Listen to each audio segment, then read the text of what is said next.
This right here, ladies and gentlemen, is frozen swamp water, okay? That's right, swamp water that has been frozen. So we come behind this with some tequila, a little bit of sour apple pucker, spice it up a little bit, okay? Some melon liqueur, some simple syrup, sweet and sour, a little bit of lemon lime soda, and we blend this. What? Not yet. Blue Curaçao. I don't go anywhere without my blue Curaçao. We blend, okay?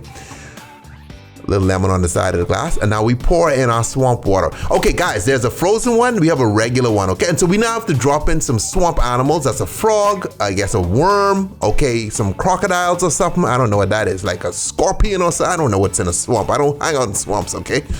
I watch a TV show sometimes, Swamp People or Swamp, I can't remember what it even named, but it's something about a swamp. All right, stay tipsy, brothers, stay tipsy.